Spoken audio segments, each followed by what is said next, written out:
Donc moi, je suis Raphaël Chouinazan, je suis le directeur général d'Ensemble contre la peine de mort, ECPM. On est une association française qui a célébré nos 20 ans cette année. Et on est une ONG assez particulière parce que nous sommes, comme notre nom l'indique, axés, notre objet associatif est à 100% sur la question de l'abolition de la peine de mort ce qui en fait de nous une des ONG, on va dire, pivot sur la scène internationale, en particulier sur les questions de plaidoyer international sur la question de la peine de mort. Nous organisons tous les 3 ans le Congrès mondial contre la peine de mort. Donc nous sommes les organisateurs du plus grand événement sur la question de la peine de mort, sur lequel on fait intervenir tous les acteurs autour de l'abolition. Et les acteurs autour de l'abolition, c'est principalement, d'abord, puisque la question de la peine de mort est d'abord une question politique, ce sont des chefs de gouvernement, des ministres, mais aussi des parlementaires, des cabinets ministériels, des diplomates, beaucoup de diplomates, et puis tous les métiers de la chaîne pénale, tous les acteurs de la chaîne pénale, des juges en passant par les avocats et certains policiers. Et puis, nous travaillons évidemment avec la société civile. Alors, notre mandat est être acteur de l'abolition, et notre mandat, il est aussi autour de l'éducation et de la sensibilisation à l'abolition de la peine de mort et à ses valeurs. Et c'est là où on est peut-être un petit peu plus dans notre sujet. C'est-à-dire que nous considérons que les deux mandats, le mandat d'abolition, le mandat de plaidoyer, voire de lobbying, doit se faire en parallèle du mandat d'éducation et de sensibilisation dans les pays où il y a la peine de mort. Nous sommes donc acteurs actifs avec des partenaires dans les pays où il y a la peine de mort, mais aussi finalement sur le deuxième mandat, le mandat d'éducation, dans les pays où la peine de mort a pu être abolie, mais parce que, on y reviendra après, parce que l'abolition de la peine de mort, quand on parle d'abolition de la peine de mort, on parle de toutes les questions de droits de l'homme. Et finalement, même au-delà des questions de droits de l'homme, des questions de justice, de réparation, et finalement, on parle de citoyenneté et de perception de l'individu dans la citoyenneté, dans la justice, dans sa société.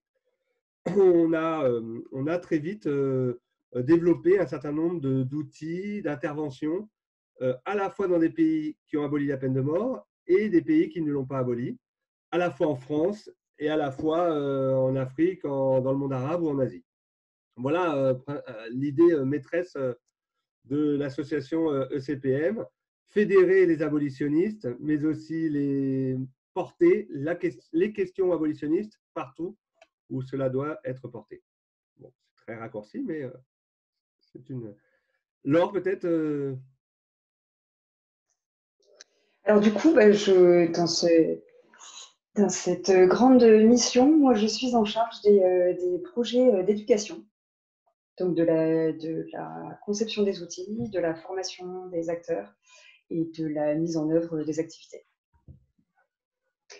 Et je vais ensuite rentrer un peu plus dans le détail, mais je ne sais pas si c'est nécessaire. Alors avant, on va peut-être finir les présentations et puis voir en quoi justement votre association peut nous aider à réfléchir sur justement le développement de l'esprit critique et de la citoyenneté de nos élèves. Donc, je laisse la parole à mes collègues. Michel, tu veux commencer ? Si tu veux, je suis responsable de la pédagogie à la mission laïque, directement au siège à Paris. Et, farouche partisan de l'abolition de la peine de mort. Donc évidemment, votre thématique a fait tilt immédiatement parce que ça ravive de vieux combats, mais toujours d'actualité. Malheureusement, nous sommes présents dans de nombreux pays, puisque nous sommes présents dans une quarantaine, dont beaucoup pratiquent et condamnent assez facilement à mort.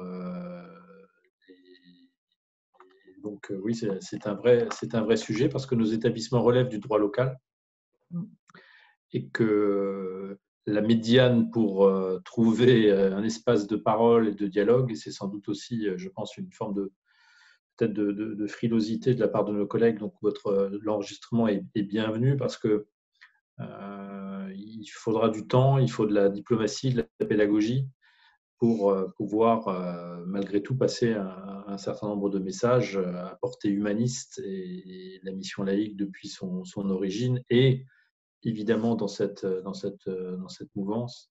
Je pense même que le dialogue que nous avons ce soir, il faudra qu'il se poursuive ou qu'il trouve un prolongement sous d'autres formes, tant, encore une fois, ce qui nous fonde est totalement en partage. Donc, merci de vous être rendu disponible. Merci à Dominique d'avoir fait ce truchement possible, et ravi de vous entendre tout à l'heure. Merci Valérie. Moi, je suis Valérie, je suis proviseure du lycée Molière au nord de Madrid, donc en Espagne, et intéressée par la thématique d'évidence, intéressée par tout ce qui a trait à l'éducation, à la citoyenneté, et occasionnellement écartelée sur le sujet aussi, parce que évidemment, de très jeune, à mon âge maintenant, les choses peuvent avoir évolué quant à ce sujet-là, et intéressée aussi, intéressée ou interloquée par les chiffres des personnes en faveur de la peine de mort parmi les plus jeunes de notre société. Donc intéressée par ce sujet-là aussi, et par plein d'autres, mais qui seront tous rassemblés dans notre thématique de ce soir. Oui, bonsoir. Alors moi, je suis en service civique, donc dans un collège international de Reus, donc dans le sud de la Catalogne, pendant 1 an. Et je travaille du coup, moi, avec la professeure documentaliste du collège. Et du coup, j'ai accès à ces formations, et c'est un sujet qui m'intéresse parce que je suis aussi amenée, dans le cadre de mon service civique, à proposer des projets. Donc, je voulais voir sur cette question comment peut-être l'aborder après avec des élèves et faire des ateliers. Merci. Bienvenue au service civique alors. Merci. Dia? Alors, oui, bonsoir, c'est Dia Wazen, prof de lettres au Grand Lycée Franco-Libanais. Oui, moi également, je suis très intéressée, bien sûr, ça m'intéresse énormément comme sujet de discussion avec les élèves, dans les lectures analytiques, quand on veut aller plus loin. Et bien sûr, révoltée parce qu'il y a bon nombre de personnes qui sont pour la peine de mort de nos jours. On est au 21e siècle et ça, c'est vraiment révoltant. Voilà. Merci Dia. Alors, je vois qu'il y a Joseph qui vient de nous rejoindre de Séville. Est-ce que Joseph, tu nous entends? J'ai distribué le lien. Hein. Ah, super, merci. Merci beaucoup Valérie. Oui, bonsoir à tous, je vous entends. Voilà. Tu veux te présenter? On en était autour d'écran. Oui. J'ai un petit problème avec ma caméra, mais vous m'entendez? Oui, on t'entend bien. Bien. Donc, Joseph Hadjadj, proviseur du lycée français de Séville, en Espagne. Voilà. Très bien. Écoutez, on va peut-être maintenant pouvoir rentrer dans le vif du sujet. Je ne sais pas si c'est Raphaël ou Laure qui commence pour nous dire comment vous procédez habituellement dans les écoles, comment ça se passe. Je vais peut-être commencer par présenter un peu l'historique de nos interventions scolaires, de nos interventions auprès des jeunes, du pourquoi de notre approche. Et Laure pourra développer en particulier toute la multitude d'outils que l'on a développés au service des professeurs, des équipes pédagogiques, des élèves eux-mêmes directement ou des profs, voilà, des centres de documentation. Alors, rapidement, donc nous, on a 20 ans cette année. On a commencé réellement à faire des activités d'éducation formelle à partir de 2008-2009. Avant, on était plus dans des opérations, on va dire, d'éducation, de sensibilisation autour de campagnes, etc. Mais très vite, on a compris que notre rôle était aussi d'éduquer la jeunesse en rentrant dans les écoles. D'abord parce qu'on est parti sur un petit constat qu'on avait tous dans le coin de la tête. On a tous le souvenir d'un débat. Moi-même, quand j'étais jeune, j'avais eu ce débat en cours d'anglais, souvent dans les cours de langue. On amenait le débat pour ou contre la peine de mort via une sorte de joute oratoire, et ça permettait de faire une joute oratoire dans la langue étrangère, la LV1, la LV2. C'était souvent un des cours qui avait le plus marqué toutes les personnes de l'association, autour de l'association.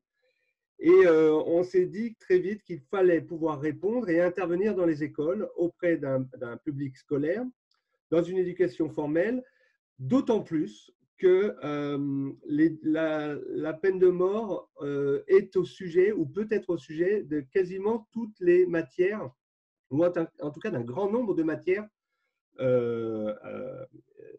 enseignées dans le programme scolaire français, et même pas que français d'ailleurs.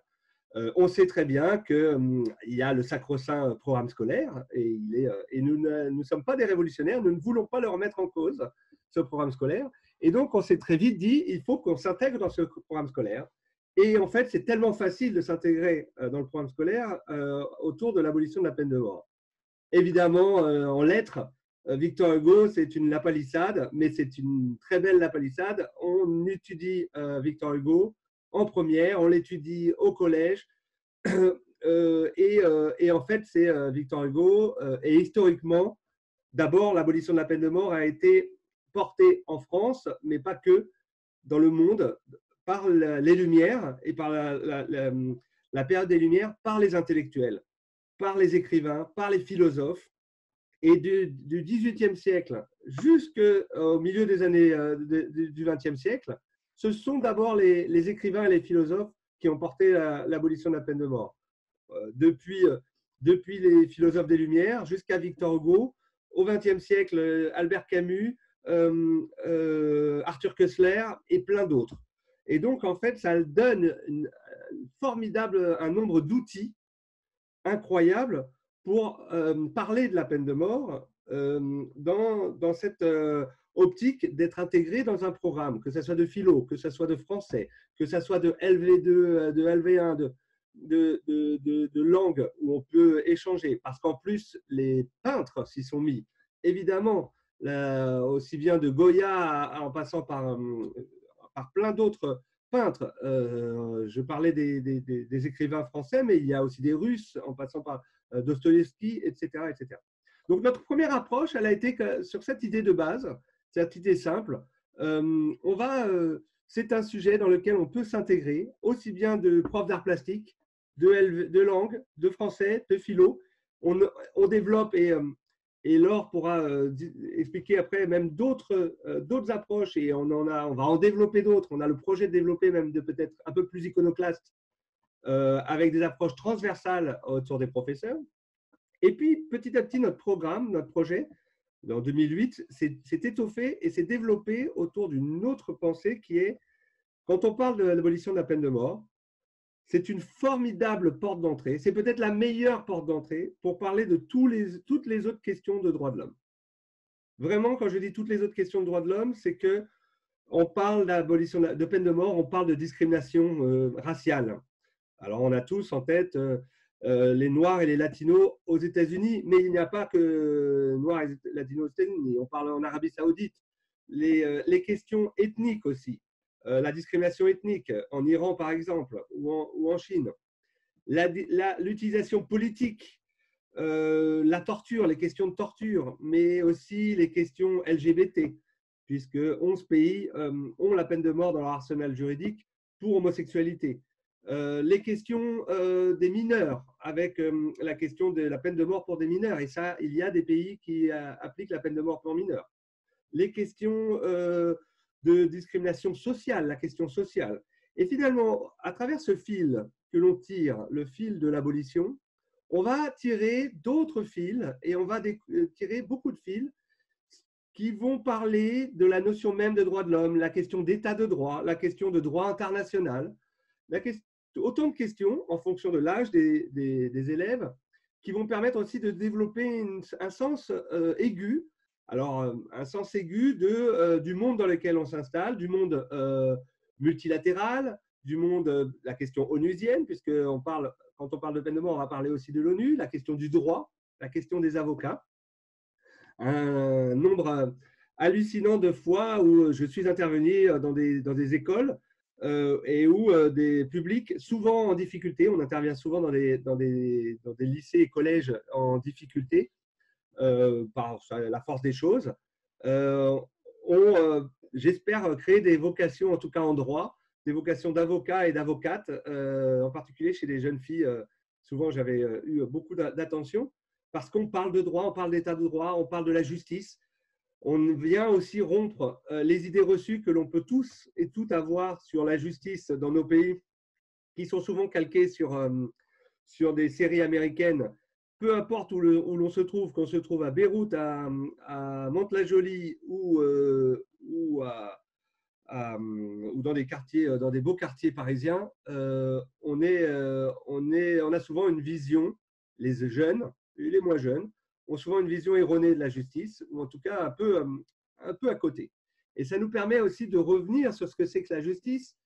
Et quand on parle de la peine de mort, on parle aussi beaucoup symbole. Et donc, on va au-delà de ces questions de justice, on va se questionner sur les symboliques, la symbolique du pardon, la symbolique de la réhabilitation, la symbolique est souvent dans notre pays, comment on traite la prison, la question même de la prison et du prisonnier.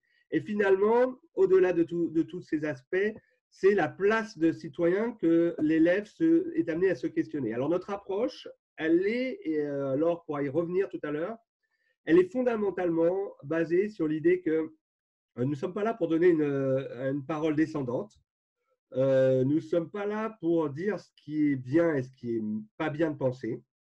Nous sommes là pour donner des outils, des armes intellectuelles pour amener à penser la question de la peine de mort et finalement la question de la pénalité, la question de la justice, en dehors et en essayant de dépassionner la chose. C'est très clairement, dès qu'on parle de raison et argument, on est irrémédiablement dans le camp de l'abolition. Si on parle et on déroule tous les arguments, même l'argument très simple de est-ce que ça prévient les crimes, on va dire très utilitariste, même dans l'argumentation utilitariste de la prévention du crime, et est-ce qu'en exécutant, on va pouvoir sauver des vies, là-dessus, l'argumentation et la raison va rompre le cou à ces idées reçues et va faire questionner les jeunes autour de cela. Et on va essayer de sortir effectivement de l'émotion, parce que l'émotion est souvent mauvaise conseillère. En matière de justice, elle l'est en particulier. Et c'est difficile. Et c'est justement en essayant d'amener ces outils dans cette approche que on porte cette approche que l'on veut le moins descendante possible et la plus participative possible. Je voulais dire aussi qu'on s'appuie sur un corpus à la fois d'accompagnement théorique où on donne des outils, mais plutôt dans la discussion. On donne aussi des outils aux professeurs pour le faire avec ou sans nous. C'est aussi possible de le faire sans nous. Notre méthodologie s'appuie aussi beaucoup sur le témoignage, parce qu'on a beaucoup de témoins de l'abolition. Alors, les témoins, ça peut être des anciens condamnés à mort qui ont été innocentés, voire pas innocentés, mais libérés. C'est arrivé. Donc, on a un réseau assez important d'anciens condamnés à mort. Un certain nombre d'entre eux sont américains, évidemment, mais pas que. Nous avons Antoinette Chahine au Liban, avec qui on travaille depuis longtemps. On a un Marocain. On a un Espagnol qui vit à Valence, qui a été condamné à mort en Floride 6 ans, qui a passé 6 ans dans les couloirs de la mort en Floride. Voilà, nous avons un certain nombre de ces témoins-là. Les témoins peuvent être aussi des familles de condamnés à mort qui viennent aussi exprimer la douleur, la souffrance, l'injustice, la double peine, etc.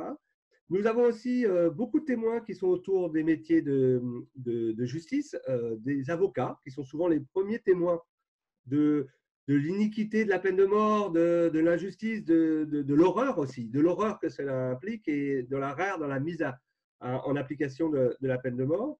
Nous avons des témoins, des anciens jurys. Nous avons par exemple une ancienne jurée du procès Ranucci qui a participé au jury, au procès Ranucci. Nous avions une ancienne jurée américaine que nous avons fait témoigner aussi, qui a qui est typiquement une américaine du Midwest, qui a certainement voté Donald Trump aux dernières élections, qui s'inscrit dans une logique américaine et pourtant qui a voté l'exécution d'un homme, qui a voté sa condamnation et son exécution et qui s'est posé la question et qui est allé voir les 12 autres personnes du jury parce qu'elle se posait cette question. Et tout son questionnement, elle vient des fois dans des écoles, c'est arrivé, et on l'a fait participer à ce genre de débat.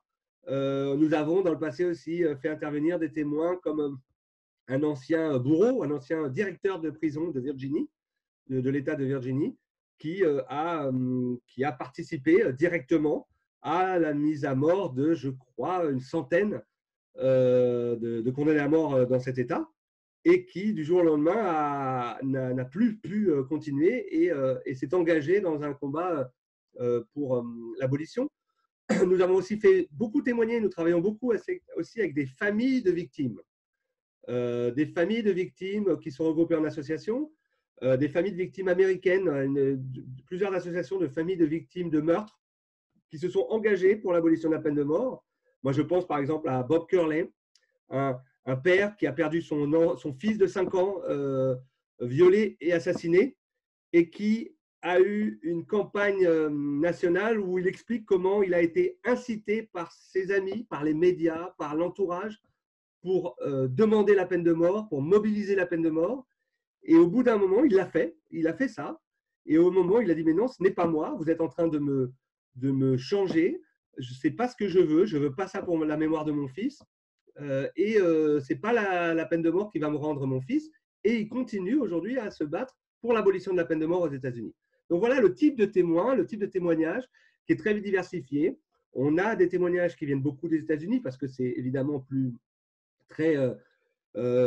c'est très vivant, il y en a beaucoup. Il y a beaucoup de condamnés à mort innocentés aux États-Unis. On en est à plus de 178 aujourd'hui, qui sont donc innocentés et que l'on peut faire témoigner.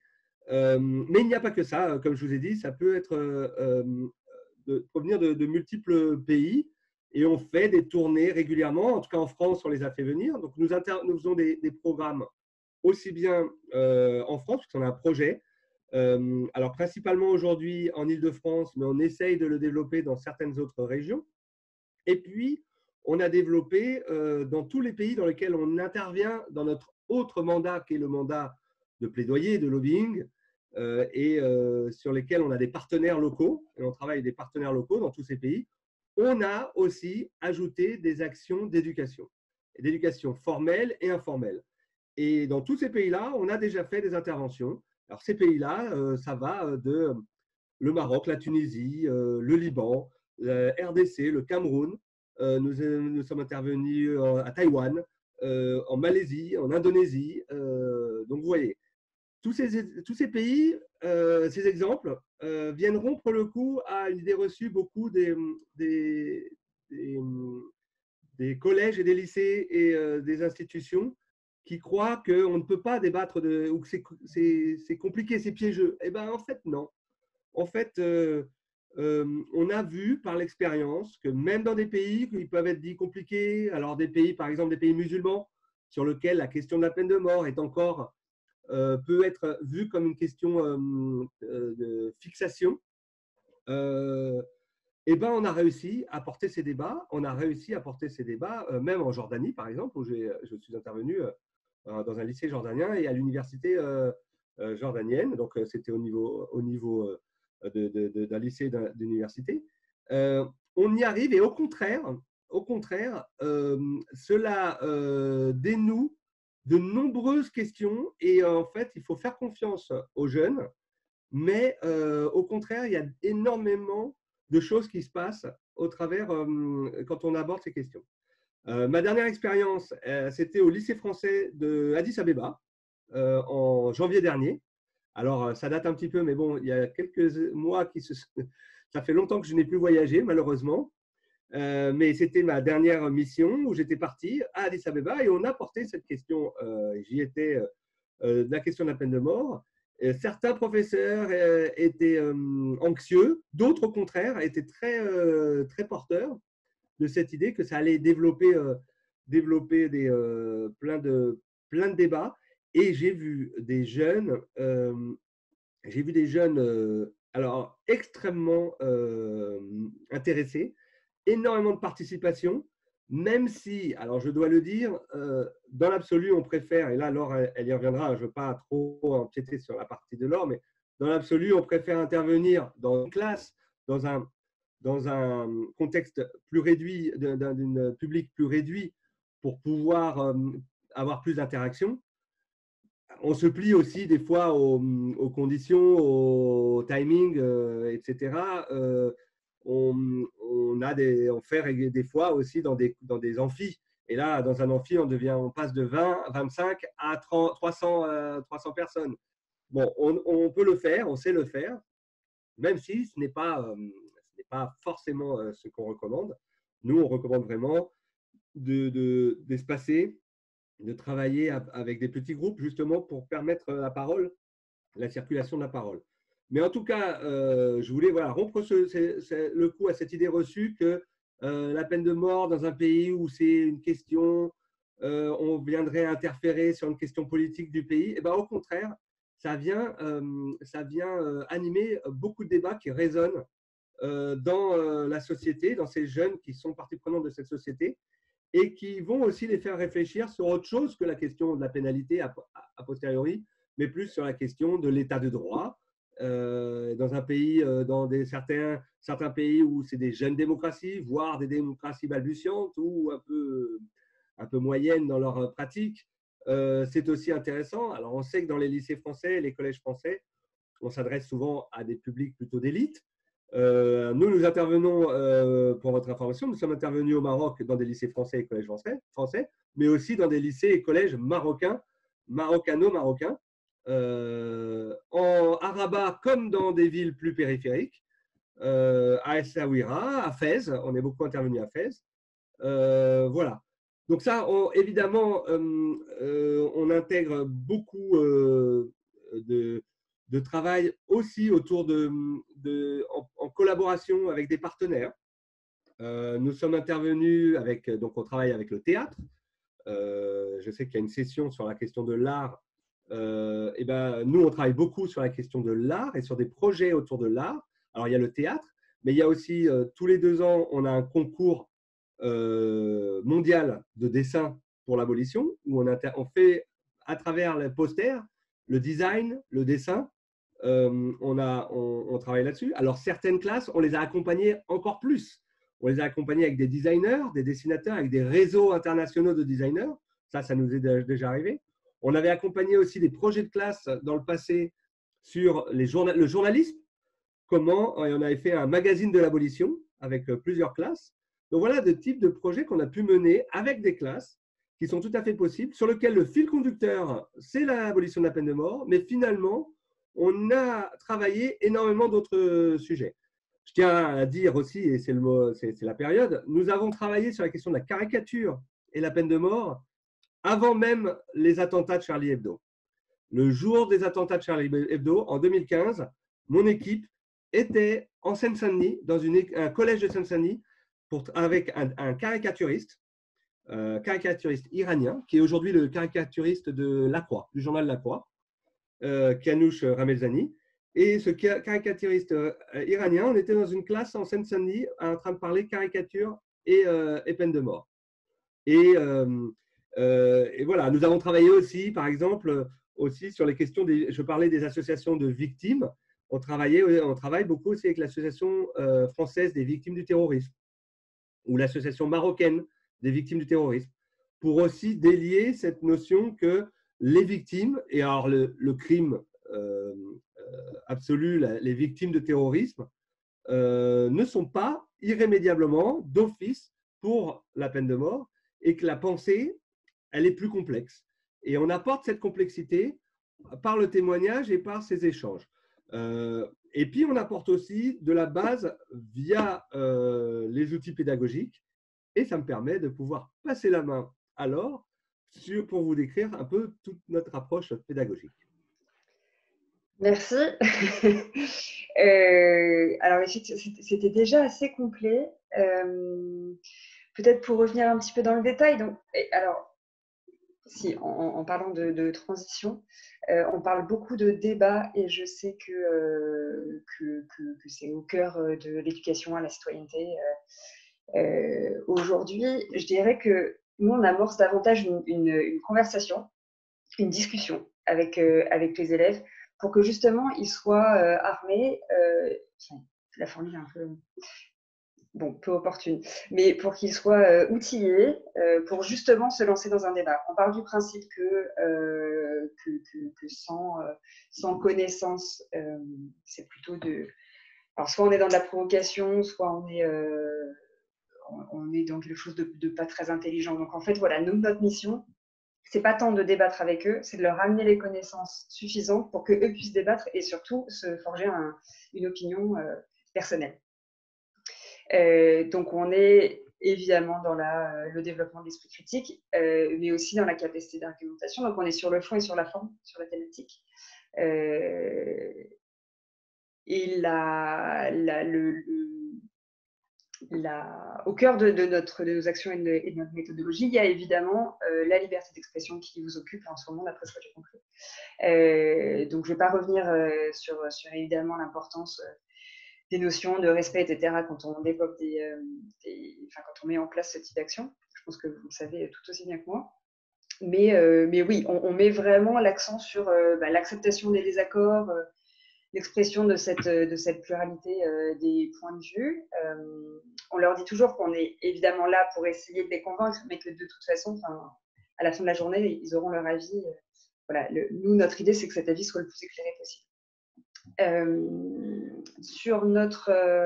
Juste pour revenir sur ce que Raphaël disait, alors on parle évidemment de peine de mort. Le sujet central après qui se dessine, c'est la différence entre justice et vengeance.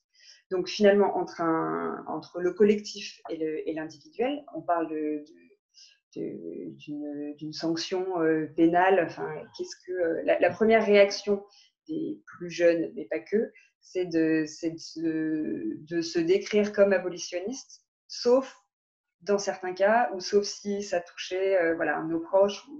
Et donc cette nuance, elle est importante pour nous parce que vraiment, il faut faire la distinction entre la vengeance, l'émotion, le sentiment de revanche personnelle pour assouvir quelques sentiments assez négatifs, et à l'inverse, la justice qui se doit d'être neutre et impartiale. Donc voilà, ça c'était juste en introduction. Et puis parce que le cœur de cible, ça reste des adolescents, et que c'est un âge où on se construit, où on apprend, où on fait des erreurs. Et donc, on essaye d'insister, on fait le parallèle en tant que tribunal, mais aussi en tant qu'individu, sur cette idée de seconde chance et du droit à changer et à s'améliorer, etc. Donc ça fait écho en général.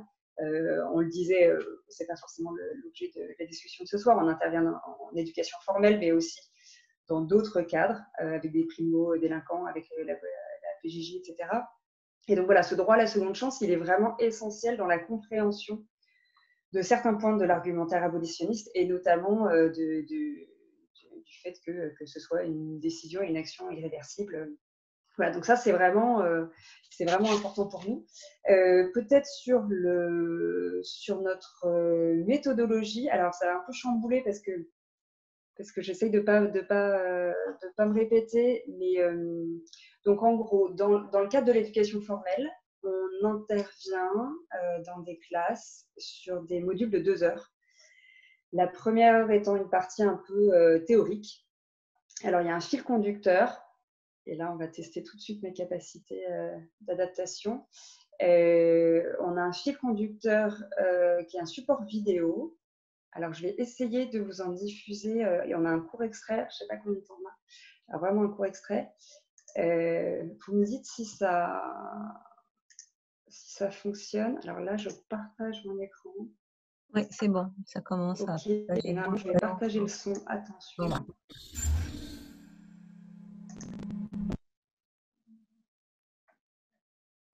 Ah. Évidemment.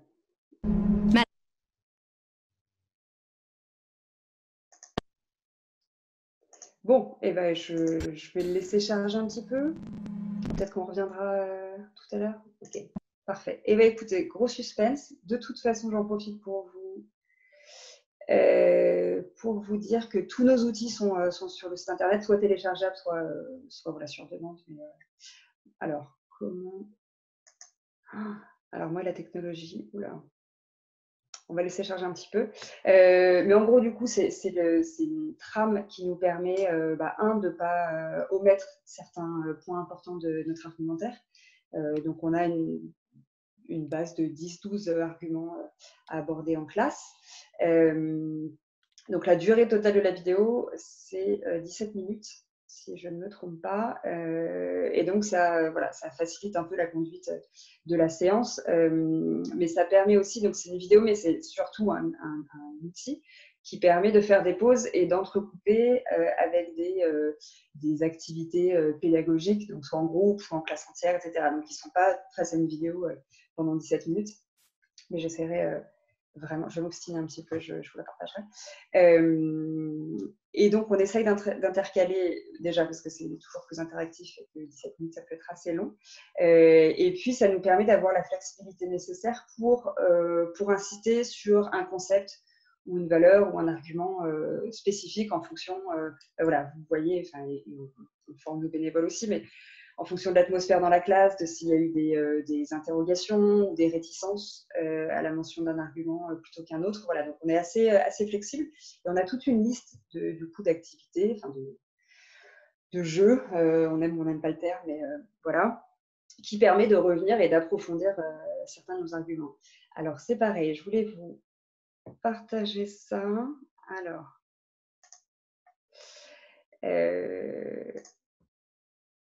Alors, la vidéo ne fonctionnant pas. Donc, juste pour introduire, ça, c'est notre… Waouh. C'est notre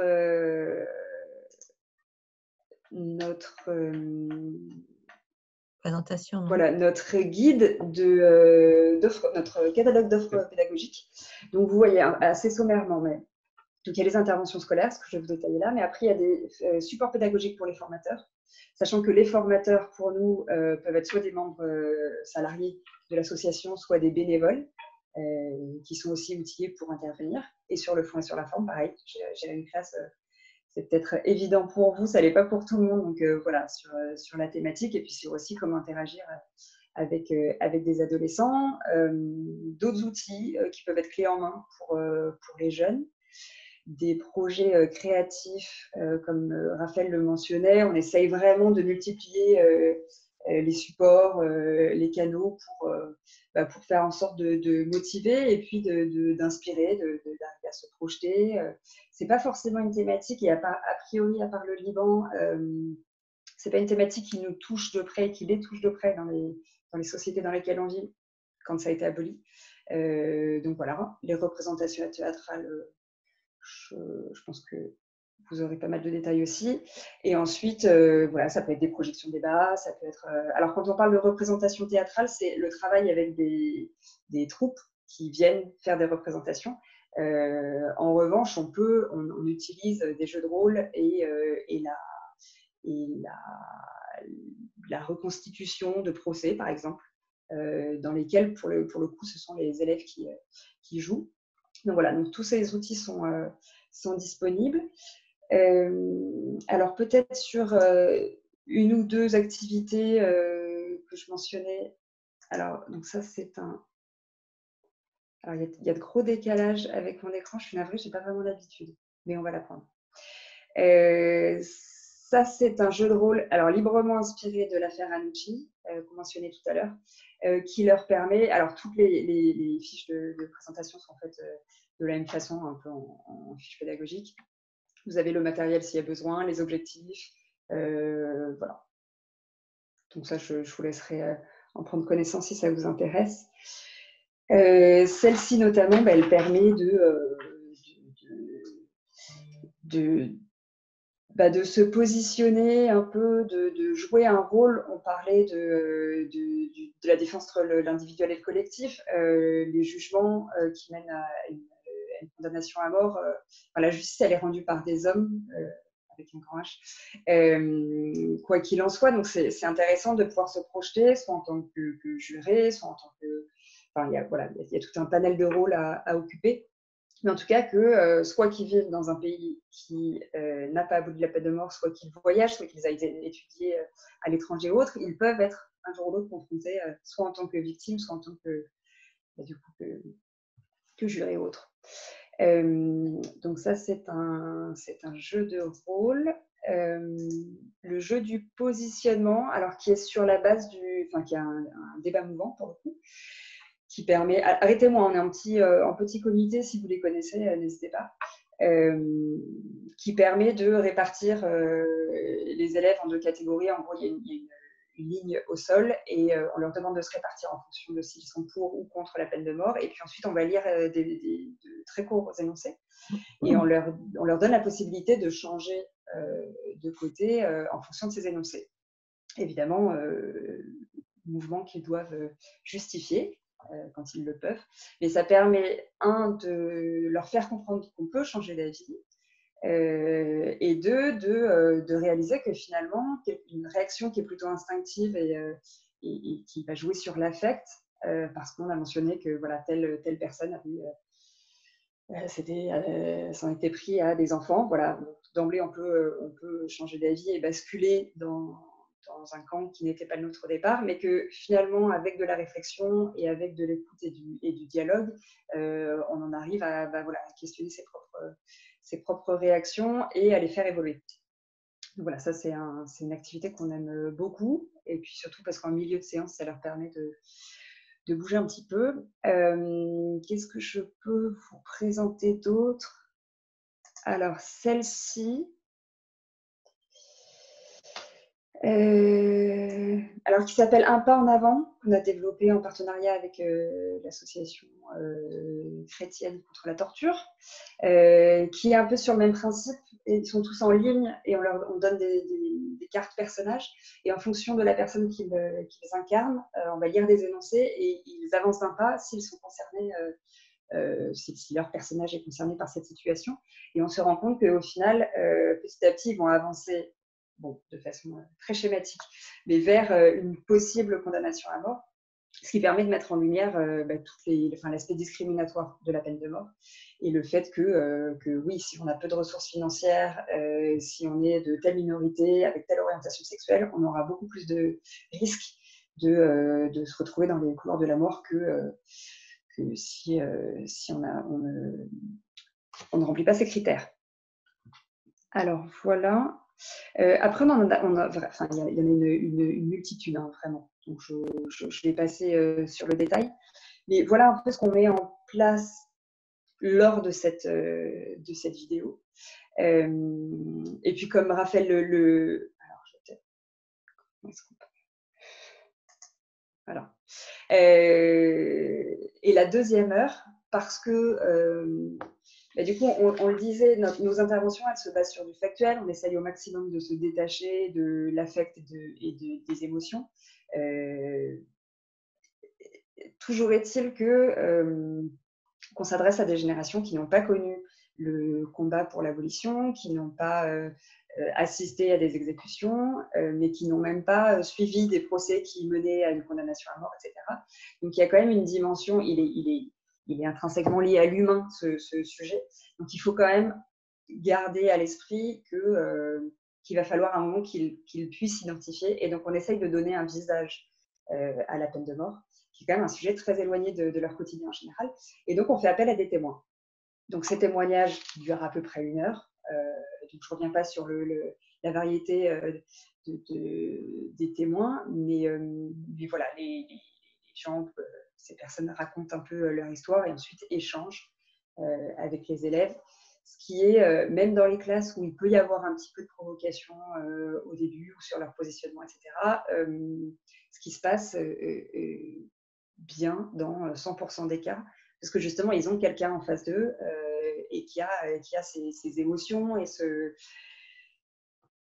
contact qui facilite quand même la réflexion. Donc voilà, on essaye de s'émanciper d'un côté de tout ce qui pourrait fausser, de toutes les passions et ce qui pourrait fausser la réflexion, tout en gardant à l'esprit qu'on parle quand même d'êtres humains et que c'est important aussi de partager des histoires. Et je vois que l'heure tourne, et comme je voulais quand même vous laisser la parole. Je pourrais juste rajouter que sur notre site, vous trouvez tous ces outils. On a aussi des modules de cours corrigés en fonction des cours.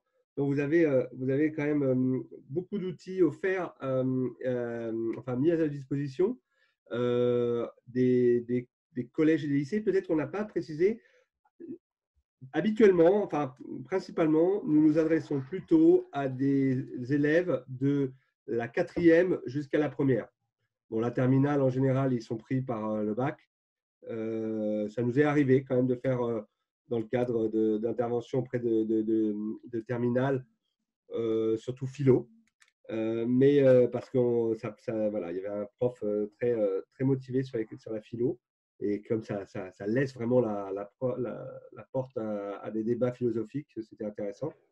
Mais vraiment, par contre, le cœur, c'est vraiment collège-lycée. Donc, on est auprès de vos établissements, hein, c'est vos établissements. Rarement en dessous, 6e, 5e, assez peu, ça nous est déjà arrivé, mais assez peu. C'est vraiment 4e, 3e, seconde, première, nos cœurs de cible en termes d'âge.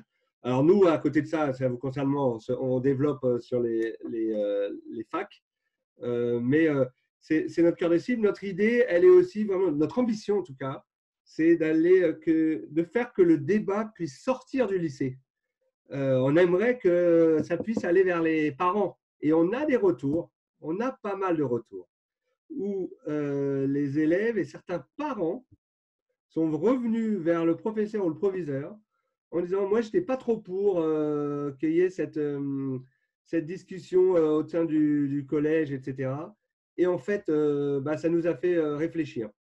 Le père ou la mère n'a pas dit forcément j'ai changé d'avis, mais en tout cas, il est revenu vers l'établissement en disant combien il avait trouvé intéressant le débat que ça avait suscité chez son enfant et le débat que ça avait amené dans son foyer au dîner du soir.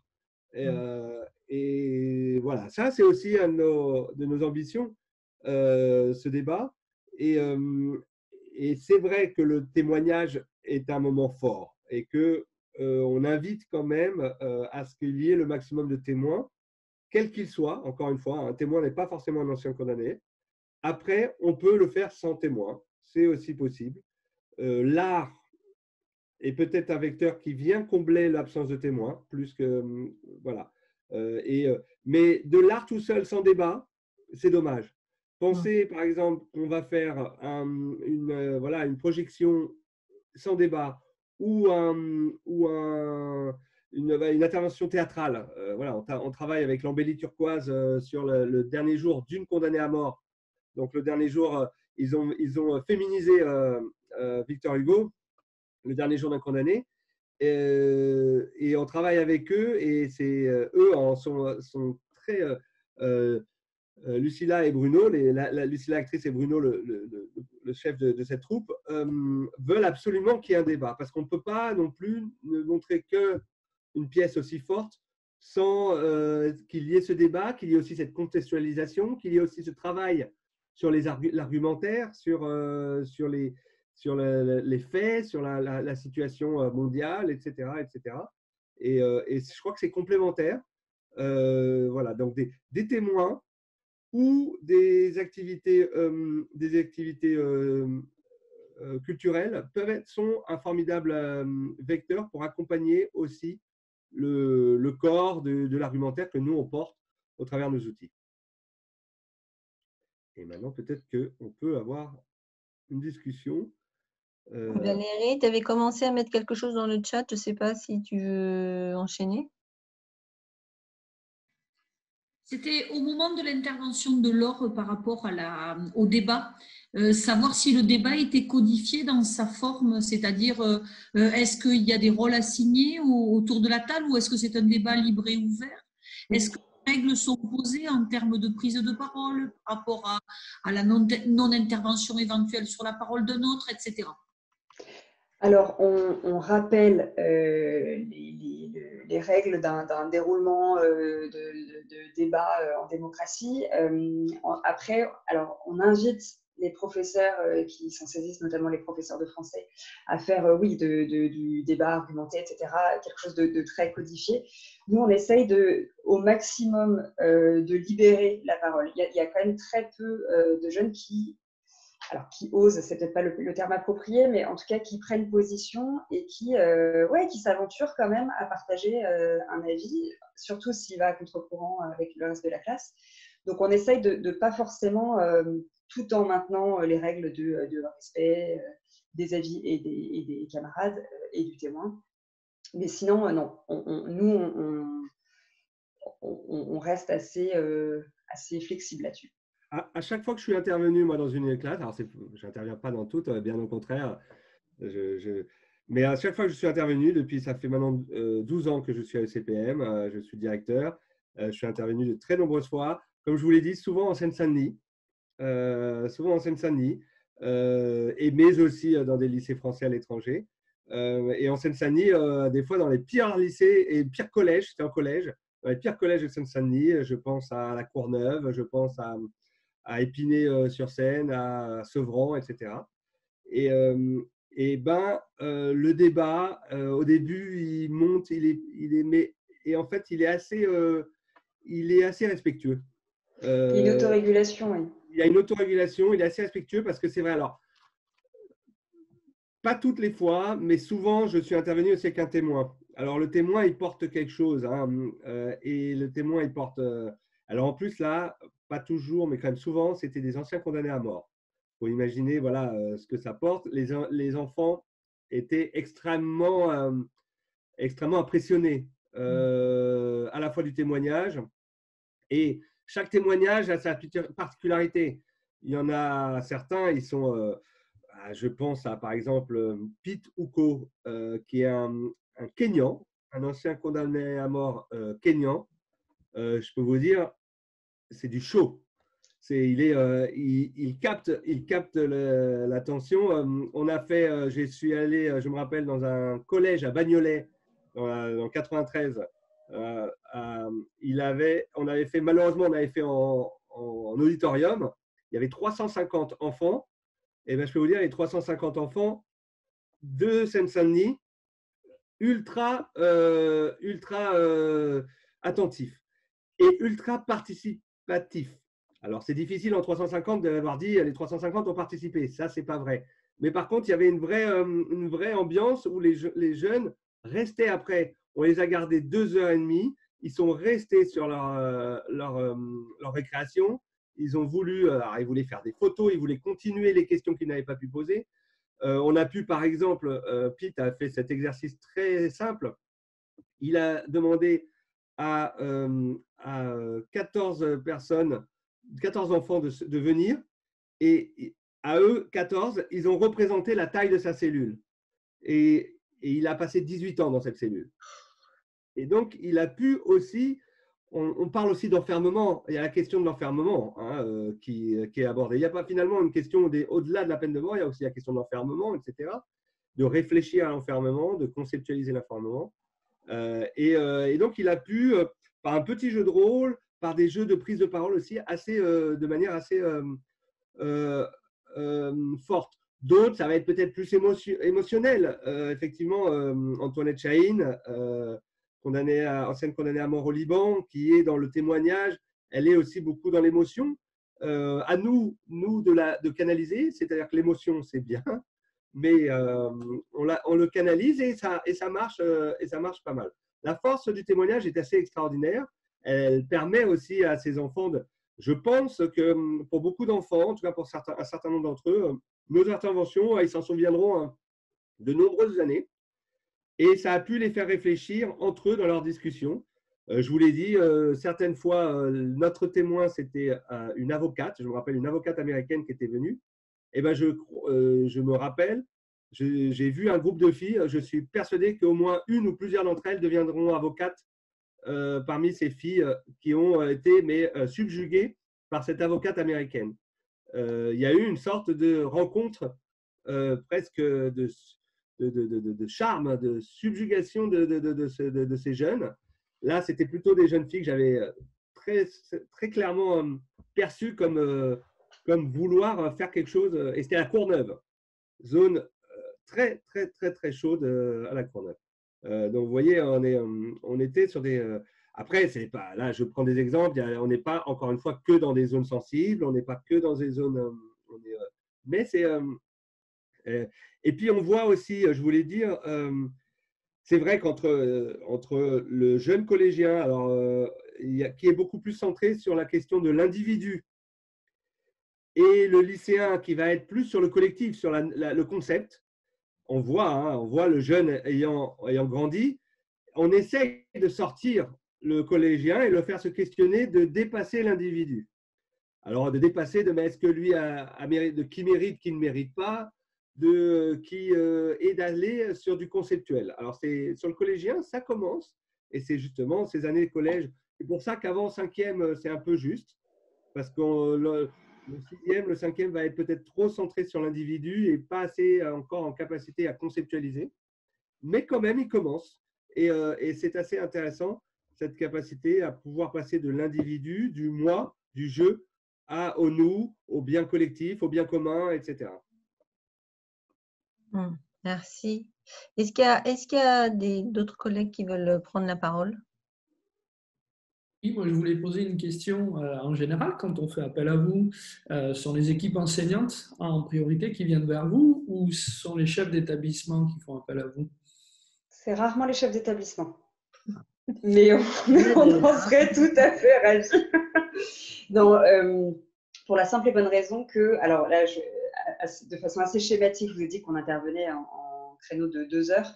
Et comme le disait Raphaël, c'est des sujets qui sont assez lourds en général, donc on mise sur le maximum d'accompagnement possible de la part de l'équipe pédagogique. Alors ça fonctionne aussi quand c'est juste un créneau de 2 heures, mais on peut éveiller des questionnements et des choses comme ça s'il n'y a pas de réponse ensuite, s'il n'y a pas eu de préparation en amont. Et s'il n'y a pas de suivi en aval, ça peut être un petit peu frustrant. Et vu la lourdeur et le sérieux du sujet, c'est un peu, ça peut être difficile à gérer. Donc après, s'il y a une équipe pédagogique qui est motivée, et ça correspond à un projet d'établissement ou autre sur la citoyenneté ou d'autres sujets, on a vu que c'était vraiment très transversal, oui, avec plaisir. Mais il faut quand même que les enseignants se saisissent de la thématique. Ça facilite quand même grandement les choses. Mais ensuite, juste pour terminer, donc j'ai parlé des modules de formation pour nos bénévoles, les membres salariés, etc. Mais donc ces modules de formation sont aussi accessibles à des professeurs ou à des membres de l'équipe pédagogique ou éducative d'ailleurs, documentalistes, d'autres. Vraiment, c'est très large. N'importe qui voudrait se saisir du sujet et qui ne serait pas outillé pour, nous, on est en capacité de faire des modules assez courts ou même juste de diffuser du matériel. Mais voilà, soit pour de l'auto-formation, soit un module de formation court. Et puis surtout, on a beaucoup insisté sur les témoignages. Confinement oblige, on commence à s'organiser pour avoir des témoignages à distance. Alors, ça n'a pas encore été possible pour des raisons de calendrier, etc. Et puis, comme on intervient en général sous forme de cycle, on n'a pas encore eu à faire face à cette demande, mais voyant comment les choses se profilent, notamment en France, c'est une éventualité qu'on n'exclut pas. Donc, il est tout à fait possible. Ouais. Il y a une autre chose, comme je le disais tout à l'heure, on est d'abord un opérateur de plaidoyer, d'abolition sur le terrain, avec des partenaires sur le terrain. Ouais. Et donc, on a aussi nos réseaux de partenaires qui peuvent nous suppléer ou nous accompagner dans les pays. Je vois par exemple au Liban, nous avons des partenaires et des partenaires actifs depuis très longtemps. Des partenaires qui ont l'habitude de mettre en place des modules d'éducation. On a initié en pilote d'ailleurs un réseau international d'éducation à l'abolition qui met en place un certain nombre de partenaires associatifs locaux qui travaillent et qui réfléchissent à des modules. Et chacun essaye de se nourrir avec des outils. Je me rappelle un partenaire marocain qui avait créé un jeu qui veut gagner des millions, et qui jouait à qui venait gagner des millions en cours, mais ce n'était pas des millions, c'était et avec les élèves. Et alors, voilà, on avait échangé avec eux. Ça nous permet aussi d'avoir un peu un vivier de réflexion pédagogique. On a nos partenaires libanais qui avaient travaillé sur un module en arabe, un module de Et en cours français. en arabe. Il date peut-être maintenant un peu parce qu'il avait été fait il y a quelques années. Il est en train d'être mis à jour. Mais il est encore en train d'être mis à jour. Donc, là, vraiment. Voilà. Donc, on avait collaboré avec eux sur un livret, enfin plus qu'un livret, un vrai dossier, module de cours en arabe et en français et en anglais. Donc, on avait développé avec ces partenaires-là. On en a en RDC, on a des partenaires qui peuvent intervenir, qui peuvent éventuellement suppléer la venue soit suppléer, soit remplacer la venue d'un témoin si on n'a pas ce témoin qui est disponible, ou trouver un témoin local qui apportera une vision locale. En tout cas, on a aussi cette capacité, et c'est important aussi parce qu'on ne peut pas ni nous déplacer partout, ni nos témoins. Surtout en ce moment. En ce moment, pas du tout. On va essayer très clairement dans les prochaines années, dans les prochains mois, comme disait Laure, d'offrir aussi les possibilités de faire ce que l'on est en train de faire maintenant. Et je ne sais pas comment l'éducation nationale va, au-delà de la crise que l'on vit en ce moment, maintenir le numérique comme ça. Est-ce que ça va perdurer après la découverte du vaccin ou pas? Je ne sais pas. Vous nous direz. À la MNF, oui, c'est sûr. Nous, on sera prêts. Peut-être, alors vraiment, pour le coup en conclusion, mais si le sujet vous intéresse, et parce que hasard du calendrier, nous venons de lancer, Raphaël mentionnait un concours international d'affiches graphiques tous les 2 ans. Il vient d'être lancé. Les inscriptions sont ouvertes jusqu'au 10 janvier, me semble-t-il. Et donc, vous pouvez retrouver tous les détails sur le site internet. Mais après, c'est pareil. Enfin, si vous voulez qu'on soit mis en relation ou autre, avec grand plaisir. Mais voilà, je vous incite à le faire parce que c'est un support qui vraiment permet de débattre et d'aborder la thématique. C'est un support très intéressant parce qu'il permet effectivement, en cours de dessin, en cours d'art plastique, de travailler et en même temps de travailler autour du sens, de travailler la notion de design. Et en plus, on a une publication qui est faite. Le vainqueur, chaque année, on essaye de le faire venir dans une remise de prix un peu solennelle et prestigieuse. On essaye de faire quelque chose un peu bien fait aussi. On a fait plusieurs années dans la salle au Quai d'Orsay, dans la grande salle du Quai d'Orsay, dans les dorures du Quai d'Orsay, avec le ministre, avec Robert Badinter. Robert Badinter est notre président d'honneur. Donc, on a fait aussi dans les salles dorées, dans les grandes salles de l'Hôtel de Ville de Paris. On l'a déjà fait dans une année. On l'a fait, alors comme on organise le congrès mondial contre la peine de mort, on l'avait fait dans le cadre du dernier congrès mondial. Le dernier congrès mondial avait eu lieu au Parlement européen. Et donc, le jeune qui avait gagné le concours est venu, il était de Tanzanie, c'était un jeune de Tanzanie qui était venu au Parlement européen représenter et parler aussi au nom des jeunes. Donc, c'était aussi intéressant. Je tiens aussi à vous dire, c'est important, l'année prochaine, 2021, c'est les 40 ans de l'abolition en France. C'est aussi finalement une autre occasion de parler, en tout cas, on sait qu'on aime bien les dates, on aime bien les dates anniversaires, mais les dates anniversaires comme occasion ou comme prétexte, là, c'est les 40 ans de l'abolition en France l'année prochaine. Ça sera certainement quand même un prétexte intéressant pour parler de ce sujet, particulièrement cette année, mais il ne faut pas s'arrêter à 2021, on doit en parler en 2022, en 2023 et même au-delà. Mais c'est intéressant quand même d'en parler. Et puis, je souligne aussi, il y a le 10 octobre, c'est la journée mondiale contre la peine de mort. Donc, tous les ans, il y a la journée mondiale contre la peine de mort, qui est un prétexte, encore une fois. Il y a les 10 décembre, journée internationale pour les droits de l'homme, autre prétexte.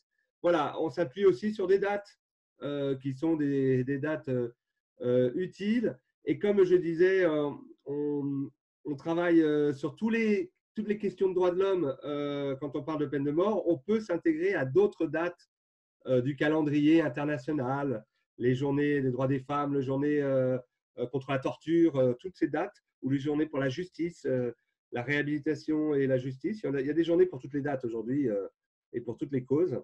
Et ben finalement, nous, on est un peu dans on s'inscrit dans toutes ces dates et tout ce calendrier. Et le concours, il est pour quelle tranche d'âge? 14-20.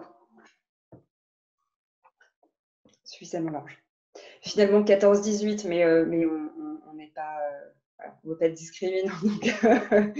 Donc oui, fin de collège, lycée, en général. Valérie, et pour répondre à Valérie, effectivement. Oui, voilà. Alors, je ne crois pas que nous ayons à l'heure actuelle de partenaires en Espagne. En revanche, sur les prochaines années, nous essayons de développer. Voilà, Raphaël parlait du réseau international d'éducation à l'abolition. Alors, on a des partenaires allemands, italiens. On n'a pas encore de partenaires espagnols, mais c'est l'une de... On en a des partenaires espagnols.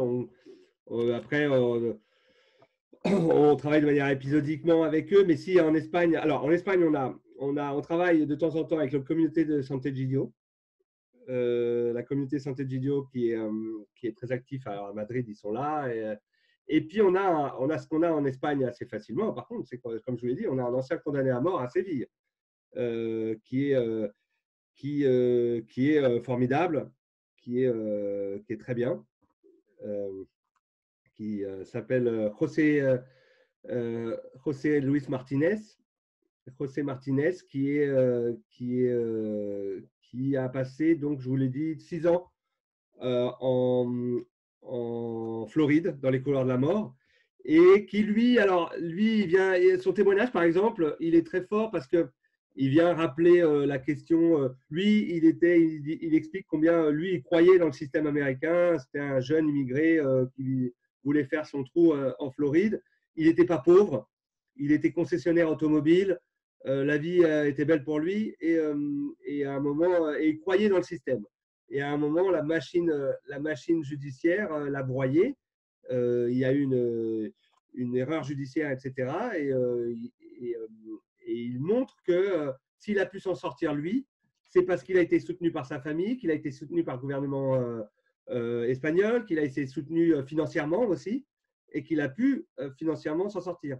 Il parle, et donc, via un contre-exemple, lui, il dit « je ne suis pas pauvre », mais par contre, tous les pauvres là-bas, donc il met l'accent sur la question sociale, qui est une question importante aussi, de la question de l'équité face à la justice au regard de la condition sociale. Et ça, on a travaillé aussi en Inde. En Espagne aussi, on a travaillé beaucoup. Alors, je ne sais pas dans quelle mesure elle est avec Tania Ibar. Tania qui est la femme de Pablo Ibar, un Espagnol condamné à mort, lui aussi en Floride d'ailleurs, et qui est toujours en prison. Son cas, a priori, devrait être revu. Il y a une révision de son procès qui a été acceptée, donc on est en cours. Mais voilà, elle est aussi en capacité de pouvoir témoigner, peut-être. Là, je ne suis pas certain. Mais voilà, on a des témoins potentiels qui sont présents localement et qui ont été de vrais, qui sont de vrais atouts. Et après, bon, Madrid, Séville, c'est plus facile de venir. Quand les avions marchent et quand la circulation des individus est facilitée, c'est très facile de venir.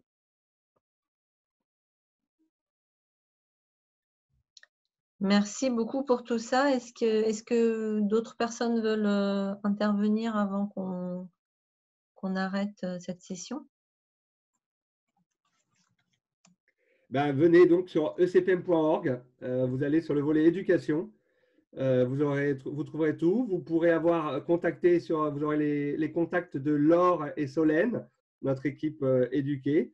Vous pourrez leur écrire, avoir plus d'informations, éventuellement téléphoner pour discuter.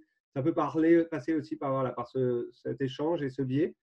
Et c'est dans notre mission. Voilà, notre mission d'éducation, je le dis, à l'abolition et au-delà de l'abolition, aux valeurs de l'abolition, à la citoyenneté. Je vous rappelle le dernier sondage IFOP qui date d'il y a 1 mois et demi. 55% des Français sont pour la peine de mort. Et c'est le dernier sondage IFOP. Donc, c'est un travail qui se fait, qui est de longue haleine. Et même quand dans les pays où on a aboli, finalement, lutter contre le populisme, lutter contre les idées faciles, où l'émotion prend le pas sur la raison, c'est un bon moyen. Voilà. Merci beaucoup. Merci à vous. Merci. Merci. Et,